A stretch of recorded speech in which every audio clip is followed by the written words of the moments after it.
We on. Alhamdulillah, Rabbi Alameen. Bet. Welcome back. Assalamu alaikum. Your brother Mujahid Abdul Aziz Abu Bilal. Brother Muj, coach, however you want to call it. Right back at y'all. Reopening the conversation between brothers. We got a very, very special reopening. Again, I wanted to thank everybody that supported us on our brief intermission. We had in-house situations that we had to take care of, and by the graces of Allah, everything had planned out and worked out.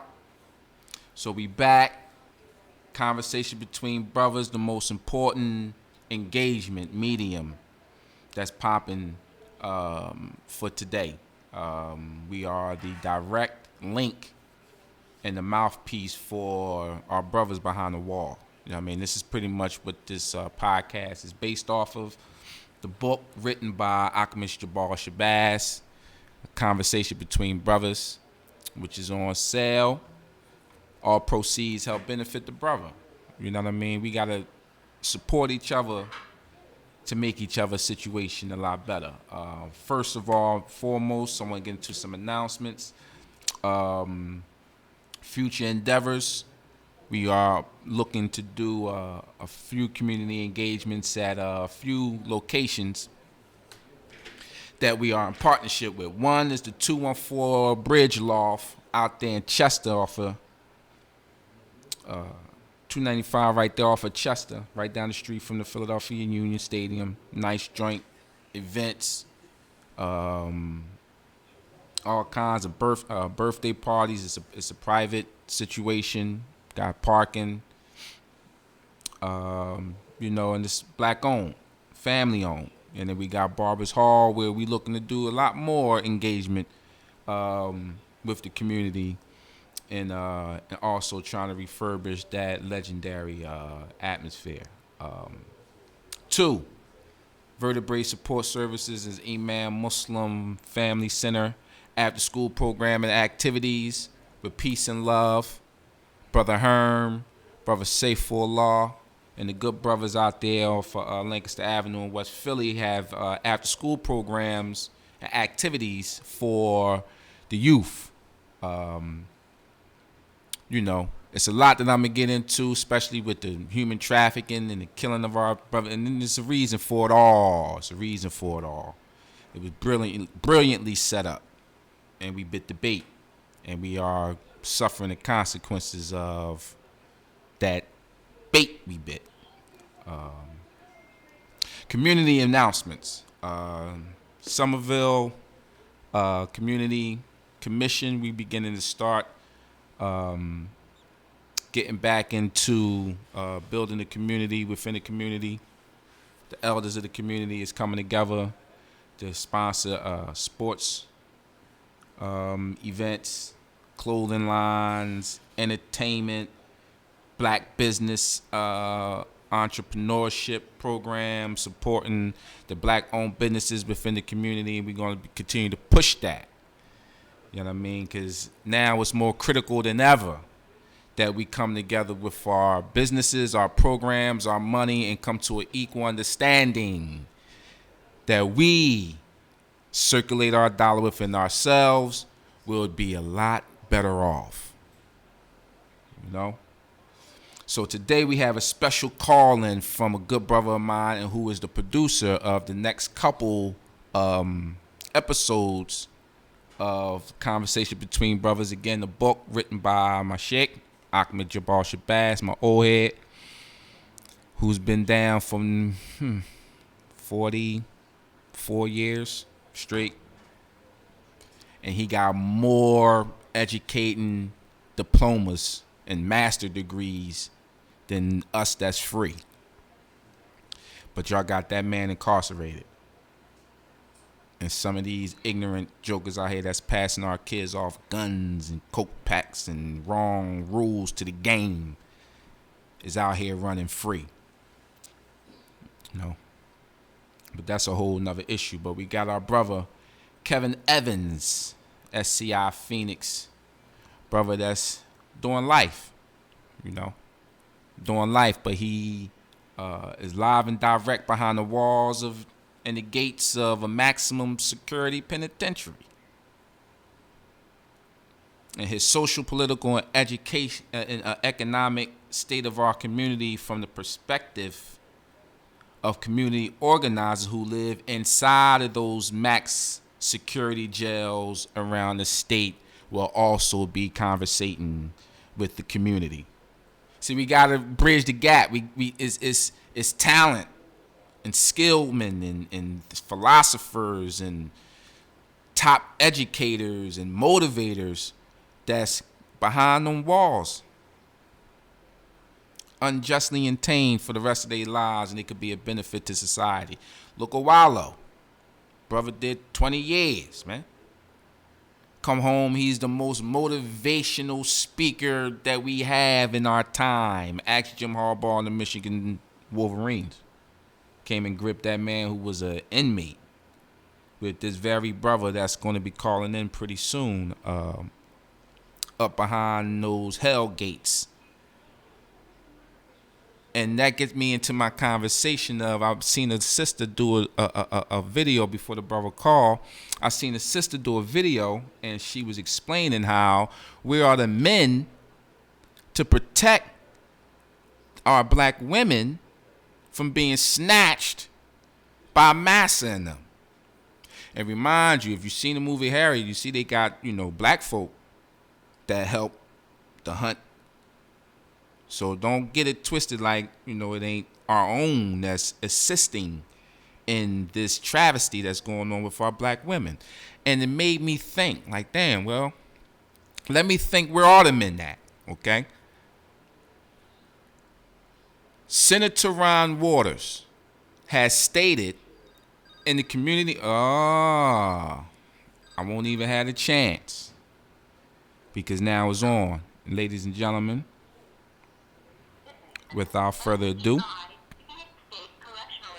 Brother Kev.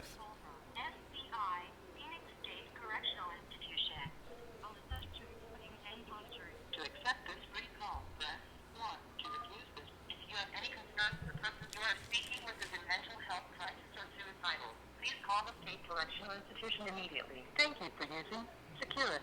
You may start the conversation now. Assalamu alaikum. You live, baby. Live and direct. So let's dive right into it so you can speak. All right. Yes, sir. Now, I explained to individuals who you are, and and I also put out there the work and the credibility that you have done stopping beefs and influencing political racists up there. And there's a lot that y'all are doing and that y'all are putting together up there as far as also other episodes of this broadcast conversation between brothers. So without further ado, I'm going to let you go ahead and introduce who you are and, let everybody know a little bit about yourself, inshallah. My name is Kev.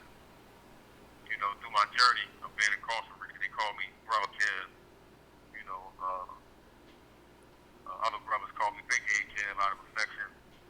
I've been incarcerated for 30 years. Pretty well known throughout the penal institutions. A lot of dudes I work with, grew up in these joints with guys, played sports, going to Villanova College and different things like that. But, been taught by some real official old heads about what really goes on, what's going on in the streets and what's going on in these penitentiaries. And, they teach us to share our knowledge, trying to change the circumstances and conditions that affect and plague our community today. Alhamdulillah. And I understand, with the restrictions with y'all having contact with the media, so it's not a lot that, that we can delve into. But what should, with a lot of the Meek Mill situation going on and a lot of the uproar of prison reform, what's your take on all the recent criminal justice reform talk over the past year or so?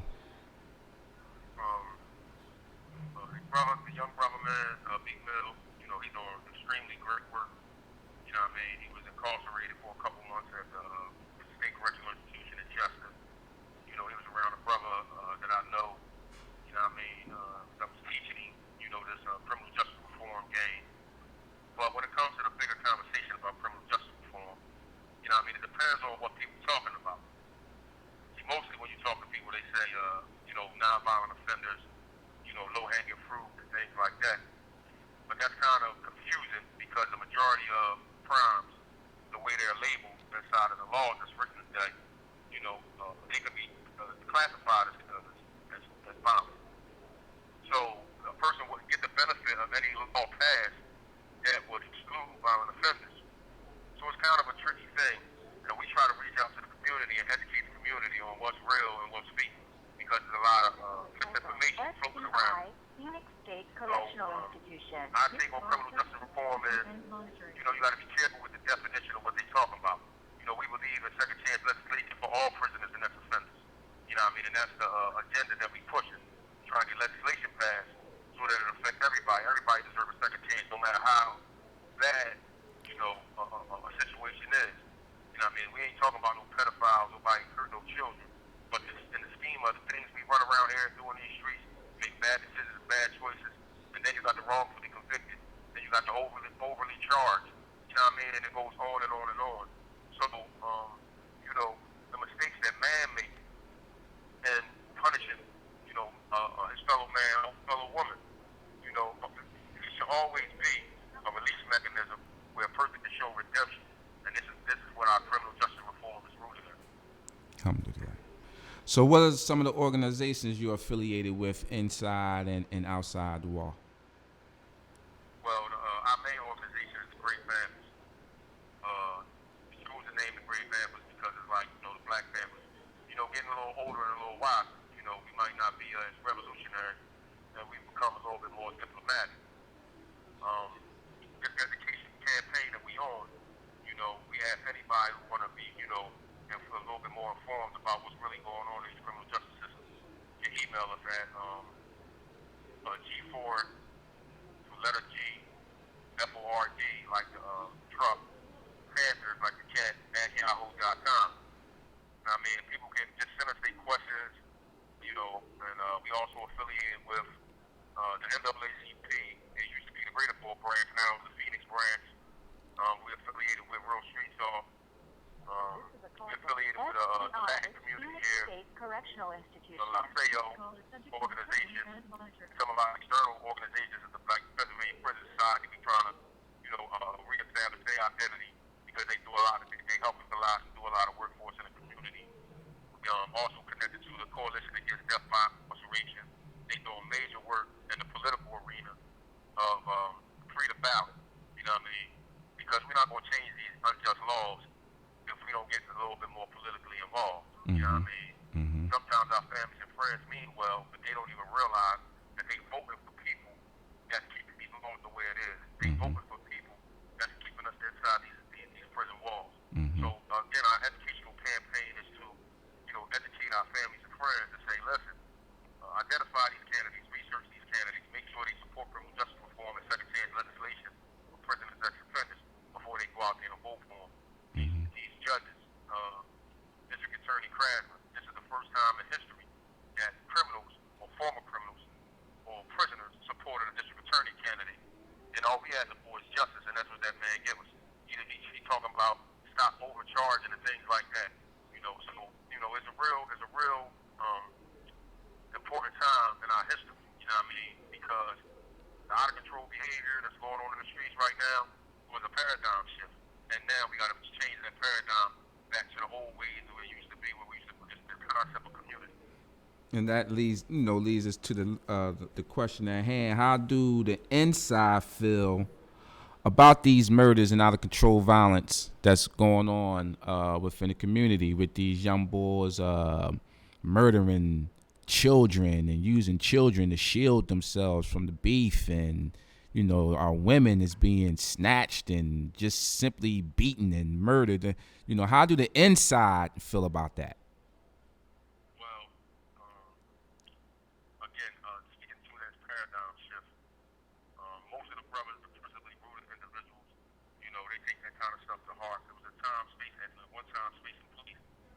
Guys like that used to come in the penitentiaries and get, what they had coming to them. But now, that don't happen as much as it used to. And not only that, see, there's a mentality that's out there now that has taken over a more principled mentality where women and children, and civilians that's not inside the criminal lifestyle was off limits. The paradigm shift now is anything goes. This lifestyle we call the game used to be about money. For some way, for some reason, or somehow, it's become about reputation. How many people I can kill? If your body count is bigger than your bank account, you in the wrong game. And when these young boys come in here, we try to talk to them.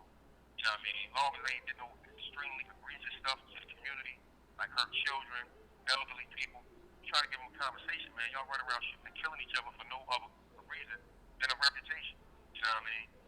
And then, if you that tough, how you get in front of the detectives and fold like a lawn chair. So there's not as much beating up on these young boys, man. Because they was left without education. The game been without true education for over 30 years. They locked up all the old heads, the referees, the ones who used to lay the groundwork for this, that laid the groundwork for this out of control behavior. And I'm not just talking about the players of the game, I'm talking about the architects, the one who laid down the rules and the principles. They locked us up, threw away the key, and the young boys had nothing left but to fend for themselves. A young boy that's 16, his old head is 18. What do an 18-year-old know about the streets of the game or anything about life to teach him about anything? So we try to develop this curriculum that we talk to these young boys and show them how to get to $1 in a different way. So, it goes on and on. One session really ain't going to, get into it, but I just wanted to, let the community know, man, like, the brothers up here don't condone that. We really, really try to talk to these young brothers, go back out in the community to do the right thing. And be able to provide for themselves, their family. And then after that, they can, reach out to the community. Because the first law of nature is self-preservation. Right. So with that being said, what do you think about all these bills that's being submitted as far as pertaining to I think it's the victims advocate thing and a few other bills that are That's a good one because that's another thing. But inside of these walls, the only thing we supposed to be doing is trying to get out. You in jail to get out of jail.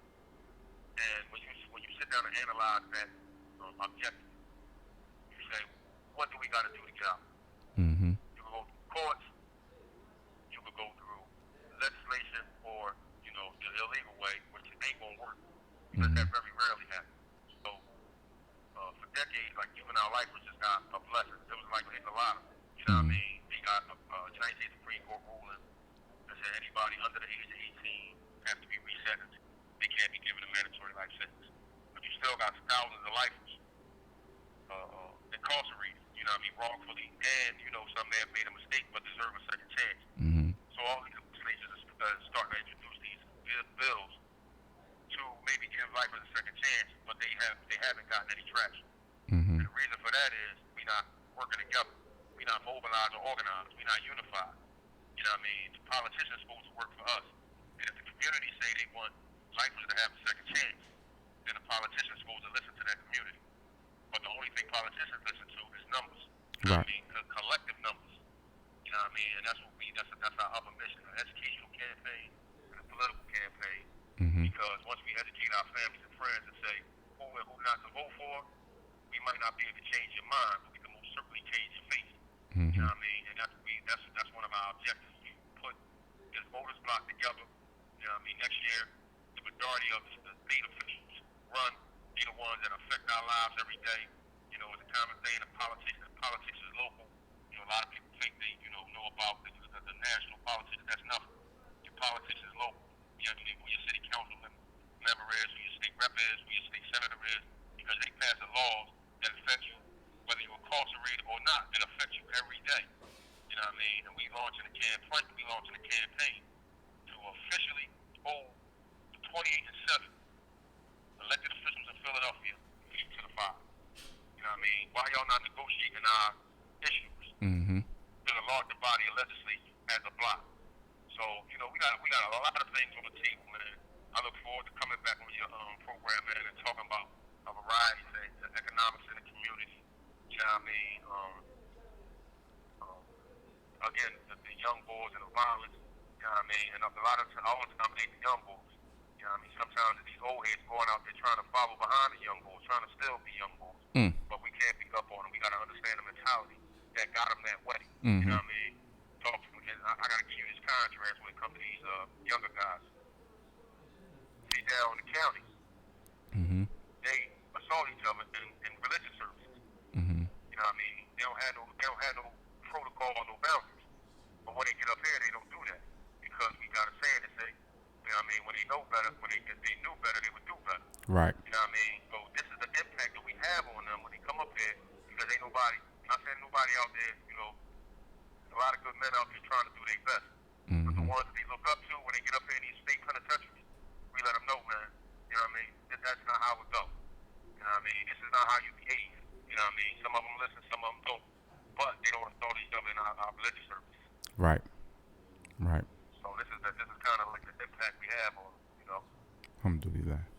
And again, if need be, need anybody information, I want to contact the Great Panthers again. Contact you. You have 1 minute left.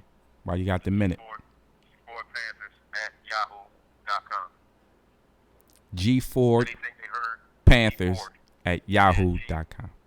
Yeah, and anything they heard tonight, anybody want to help and volunteer, you know what I mean? We are willing to work with anybody. You know what I mean? Just hit us up with an email and we'll get right back to them. Alhamdulillah. All right, alhamdulillah. And Moo, I will definitely call you tomorrow so we can set up some more programs where we can talk about some other topics, all right? Absolutely. I'll be waiting on that call, inshallah. All right, listen, bro, we appreciate the outlet, all right? Yes, sir. Without question. Yeah, all right. Assalamu alaikum. Wa alaikum salam wa rahmatullah.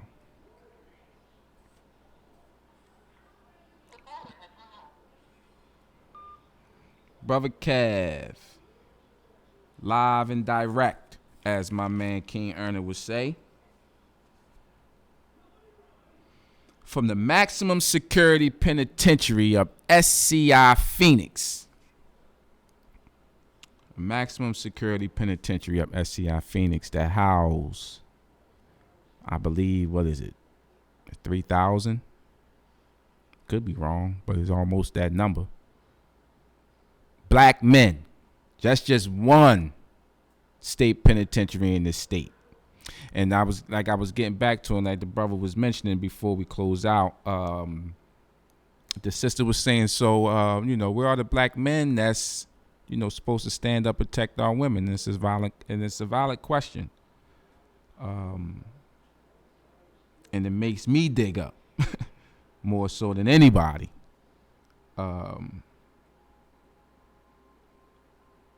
3,000 inmates in Greatersford or SCI Phoenix Penitentiary. That's just one out of the 29 state penitentiaries here for men. 3 of them for women, 2 for juvenile. 29 state penitentiary that can house up to 5,000 people each joint, filled to the max, of black and Latino men and a few white ones. Maybe 1 or 2 Chinese. Okay? So where the men at? Well, you can take your pick. Any one of them deuce 9s. And then make this matter even more worse, the number of black men that's being murdered and buried. There go more protection.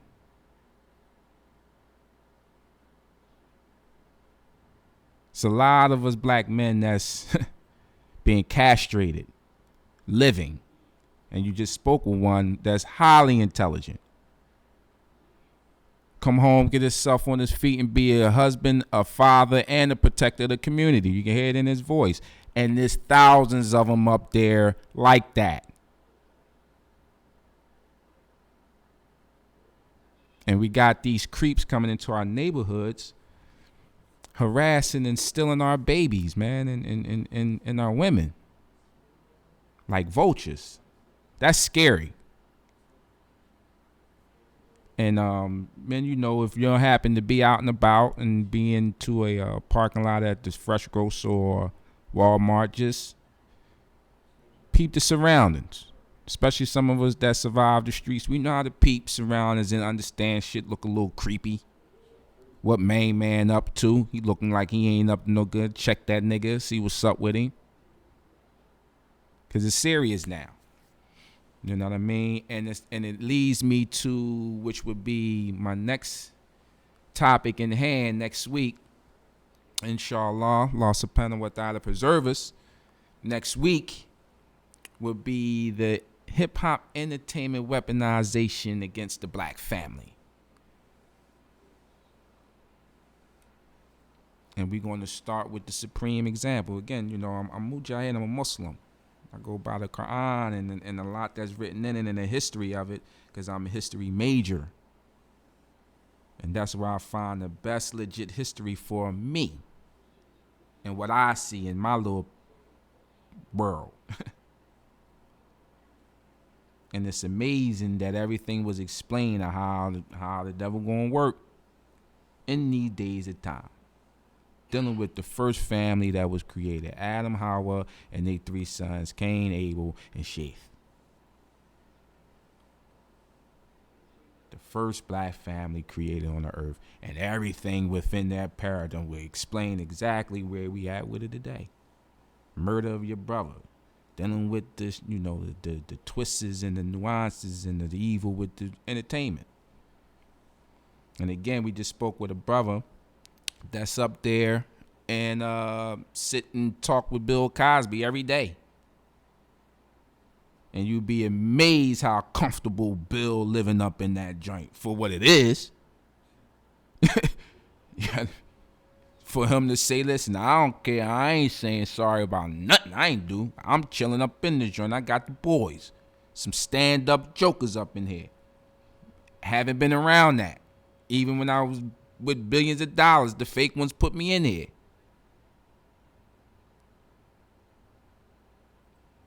That's where the connects at, man, behind the walls. And this is what conversation between brothers is about. This is what, you know, our partnership with our media outlet, Global Tunes Radio. If you haven't downloaded that app or put that app on your jack, please do. Because there's a lot coming out of this. And the brothers, again, they are appreciative and they are thankful that, you know, the support is coming from the individuals that they want to get back around and be around their loved ones and their family. And we have to build a conversation and a dialogue to keep us up on a couple things. We got to keep us up what's going on in our community. Good and bad. Everything ain't got to be bad. We got some kids that signed, you know, D1 offers. Got kids that got college scholarships. That you know what I mean? That's news that they need to be celebrated. They individuals that navigated through the drama that the youth is peer pressured with, utilize their talent to take them further in their education and their athletic ability. That's strength and that's concentration and that's fortitude. And we gotta salute the youth when they do good. That's good. If we're going to condemn them if they're going to do bad. So we got to show them, you know, some love as well. We got individuals that started black businesses. You know what I mean? Some good things happen with some of the local artists. You know what I mean? Good things is opening up for some of the local artists from the city that are able to, you know, be successful and share their success back with their community. You know what I mean? But we have to address, you know, situations at hand as a community. You know what I mean? And put our wealth together, as Sheikh Abu Bobaines would say, put our bread together and create what was called the black economy then. And this is what this is. All right. So, again, Global Tunes Radio app. If you haven't got it, download that. Put that on your jack. We'll be back by the permission of Allah alone. Next Thursday, or every Thursdays, 7:30, We are open for sponsorship. We are open for individuals that would like to come on and advertise their brand, advertise what they're doing, their program.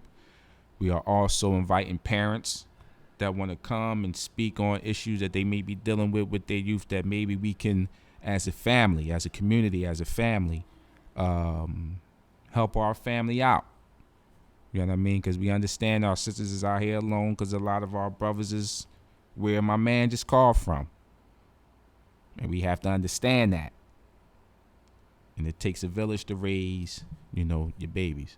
So shout out to everybody that's out there that's doing good, and shout out to everybody that's striving. Again, we'll be back next Thursday, right here in the studios of Global Tunes Radio, Philly.Hiphop. And I'm your brother Mujahid, CEO of Black Economy Inc., and your MC to the podcast of Conversation Between Brothers. We appreciate your support. We appreciate those that joined and took at least half hour, 45 minutes out of your time to listen to what it is that we are sharing. This is just not a talk thing to make you laugh and giggle and go gossip. This is direct information and news for us to act and get busy. You know what I mean? This is real. So from the realest, Mujahid, I say peace and blessings to everyone, and everyone have a safe and productive night. And if you come home from work and you're traveling, be mindful, especially your women, be mindful and be watchful of what's around you. Go get you a little blade or something, and a little box cutter, and some pepper spray, and protect yourselves. And the men, be mindful and be watchful, because the police can't do it all. We got to help out. All right? So everybody have a love night. Brother Mujahid signing off. Assalamu alaikum wa rahmatullahi wa barakatuh.